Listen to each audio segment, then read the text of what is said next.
What's going on, guys? This is Empty Box, and today we got a virtual supercar showcase. We're going to be taking a look at two different sims and two different cars at the same track. Not necessarily as a comparison. I want to make this clear. That really isn't a comparison at all. Please don't take it as such, but more so a showcase of two cars in the exact same performance class in a old sim here in rFactor, as well as a new sim or future sim with Assetto Corsa.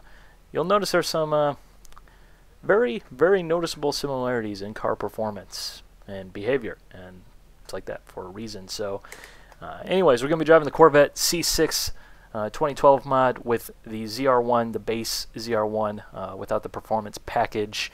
So yeah, we're going to be shredding some tires. So let the party commence.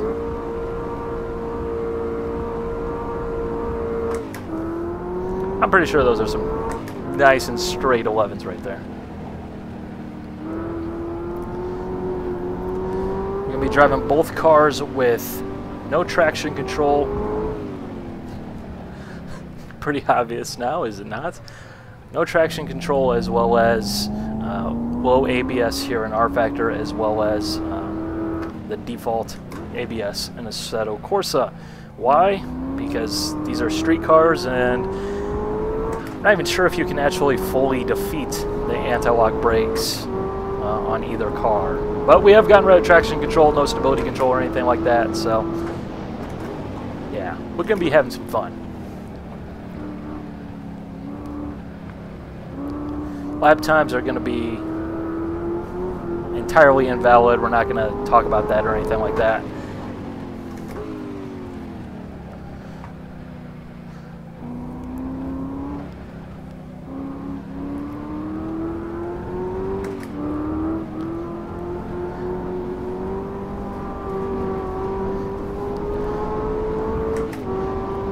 Those 11s weren't very straight, that's for sure. As straight as I hoped. Anyways, you notice coming out of that last corner there, the car very savable, very catchable. Coming out of the slide, it didn't lose its momentum. You know, this car in particular, you know, is, in my opinion, the best street car available for rFactor, as well as one of the most fun cars available for rFactor.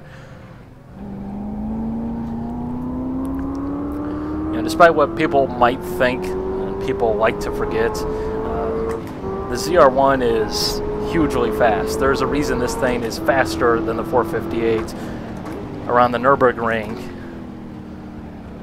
You know, and I'm pretty sure handling counts there. Pretty sure. But what counts here is hooliganism.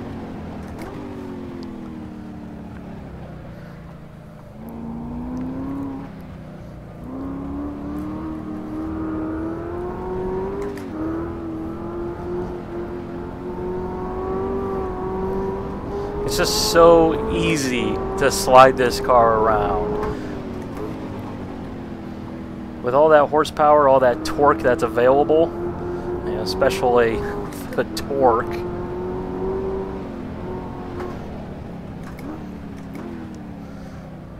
This car just slides whenever you want.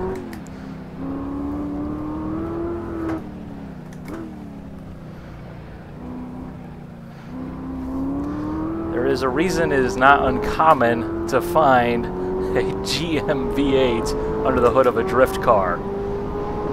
It works.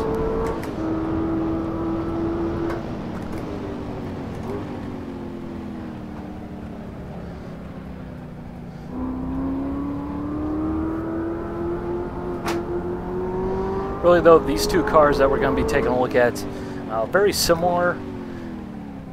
You'll often see times in magazines where, you know, the Corvette's maybe a little bit faster, the Ferrari's a little bit faster.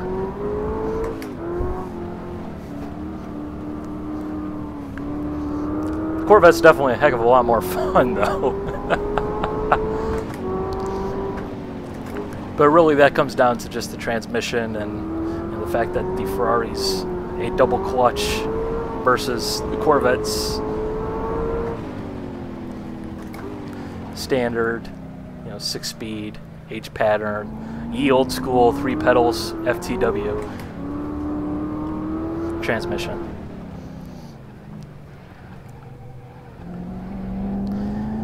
But really, let's try and back it down. Let's lay off of the Chris Harris for a moment and try and make a more composed lap.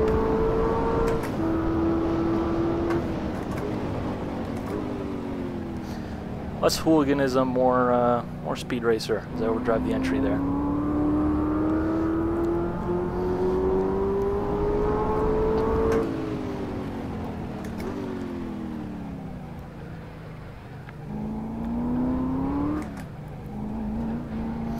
Because really, you know, cars going sideways is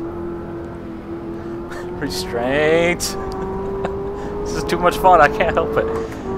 Cars going sideways is one thing, but a car should also be able to, you know, seamlessly go into a car-like mode.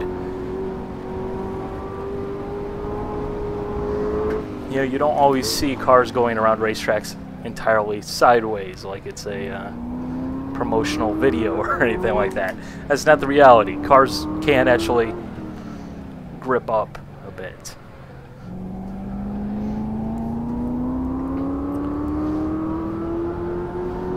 It's more of a case of just restraining yourself, and it's so hard to do in this car because it's so much fun to go sideways in.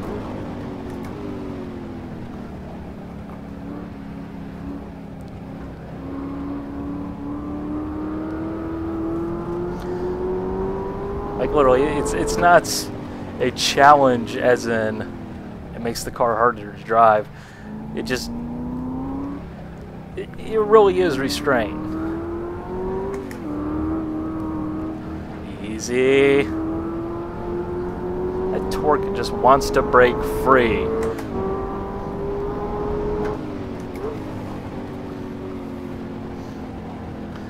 We're running wide. And I say give in. Yeah. Oh boy.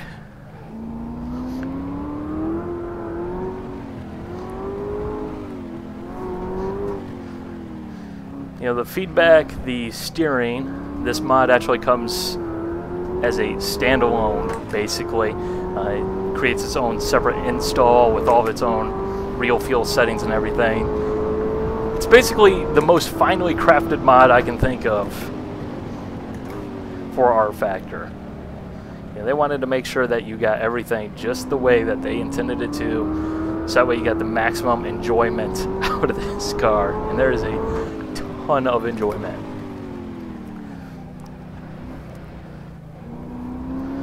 But the feedback basically drives itself.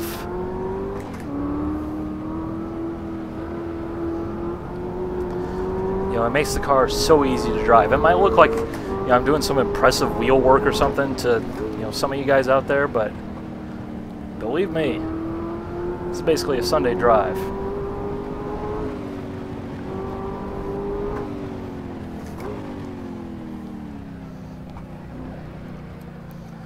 And that's the way it should be.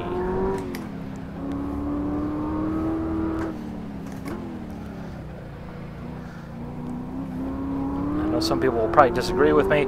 I'll just say this. Go to a parking lot. Go crazy. Get back to me. Okay. The car doesn't suddenly behave entirely different because it's a Corvette or it's a Ferrari. It doesn't know what badge it has on the side of it. It just knows how much power you're trying to put down.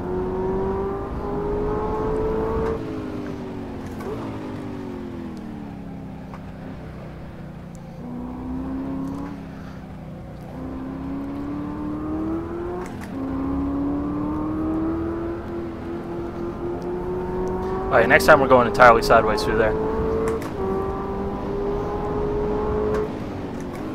Can't stand it anymore. Must get sideways.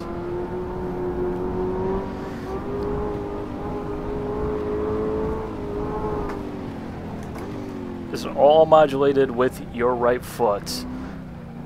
Right foot in a car like this basically becomes the Chris Harris pedal, as I'll call it. How sideways would you like to go?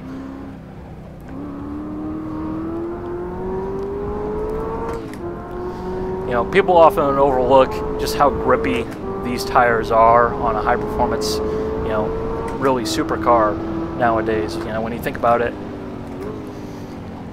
wasn't probably but 10 years ago where a car pulling over a G on the skid pad was exclusively, you know, territory of something like a radical, you know, where, yeah, it might be a street car, might be a production car, but let's face it, we all know it's not really. There's the Corvette.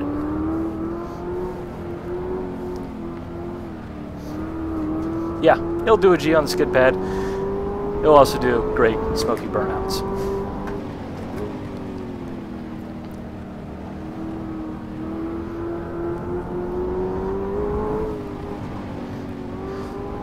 You'll definitely notice that it is more, I'll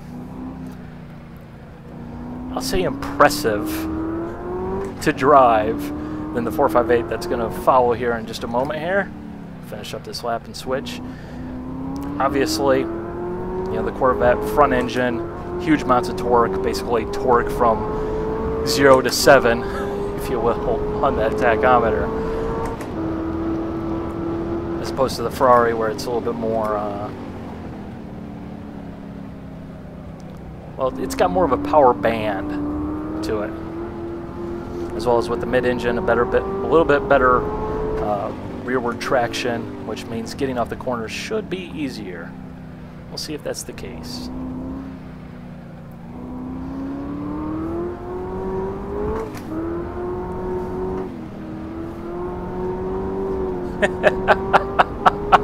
Ah, yes! Yes! Okay, anyways, I'm gonna switch now. It's very painful to do. Very, very painful to do. Be back in a bit. And now we have stepped into the future, some would say. Switched over to the Assetto Corsa, we switched over to the Ferrari 458. They've lost a lot of torque, lost a couple of horsepower, but we've switched the engine around in the middle and called it a day. It's also got better bucket seats. Corvette joke. Just went there.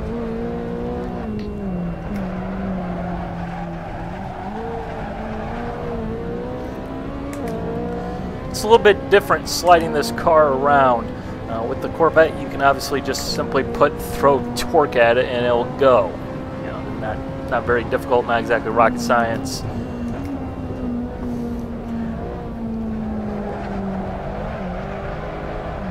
Whereas this car has much more of a slower developing, more natural, more progressive slide, I guess you could say, but less awesome type of slide.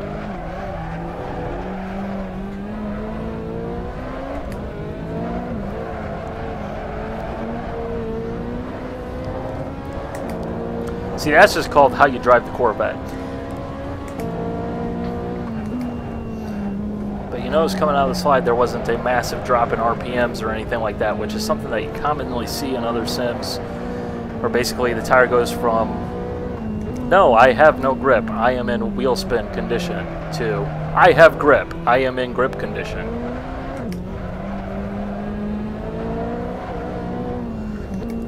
Because, you know, tires totally talk. Totally. They totally talk like that too. You know, it's just a different feel. It's a much more, well, especially on the street car, much more correct feel. And it makes sliding around and driving these things actually fun.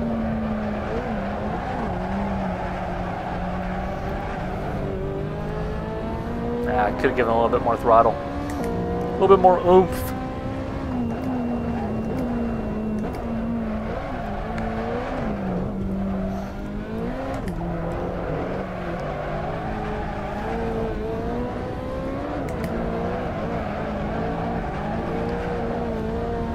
The interesting thing, in my opinion, is the fact that the steering wheel, the force feedback wheel, is telling me basically the exact same things, more or less, as it was in rFactor with the Corvette. Which obviously is a car that's set up with real feel.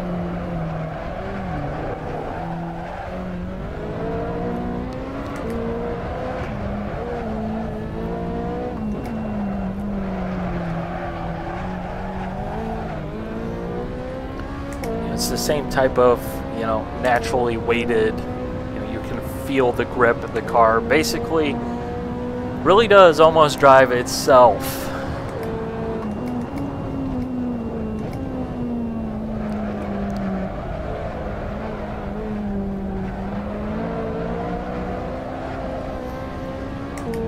Basically tells you exactly how much counter steer you need, when to apply it, where to apply it, and yeah.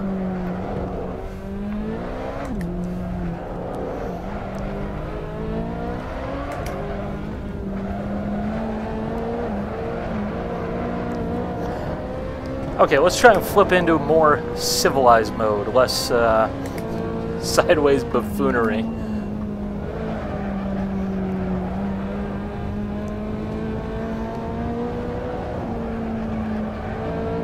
You know, that's what you're supposed to do with the Ferrari. You're supposed to drive civilized, like, you know.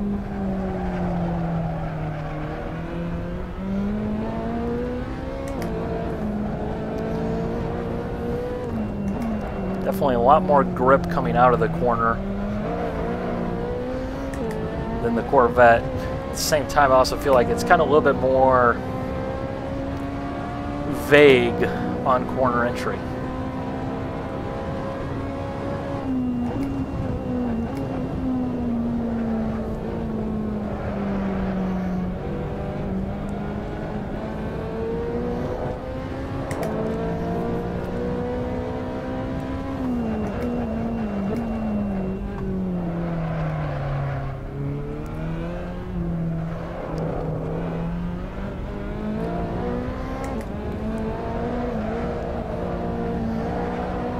I'm pretty sure that corner was built for drifting. I mean, that's the only logical reasoning within the reason that corner is like that. Does that make any sense at all?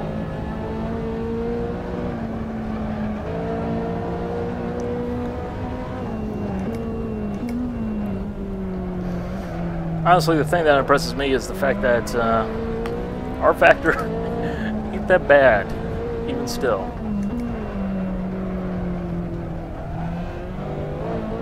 Except in the graphics department, but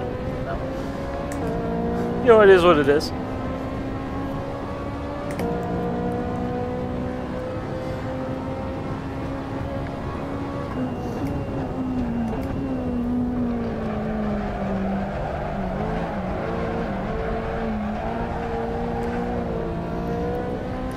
See the same thing time and time again. The car regains its grip. It doesn't lose its RPM suddenly out of nowhere. Comes back around.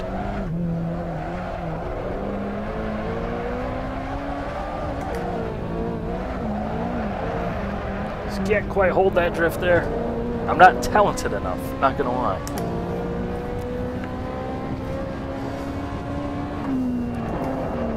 Now the good news is, for those of you guys who don't know, that Assetto Corsa will have the McLaren 12C, which completes the trio more or less of supercars in this little range. I guess you could probably throw in the inevitable Porsche 911 GT2 that hopefully they'll make, but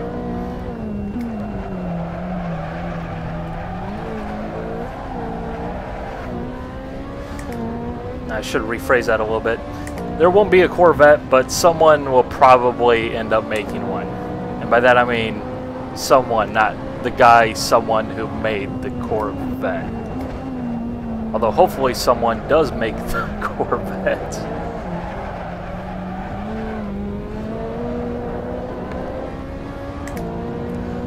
There's a combination of road cars there. This is just so much fun, just driving the car.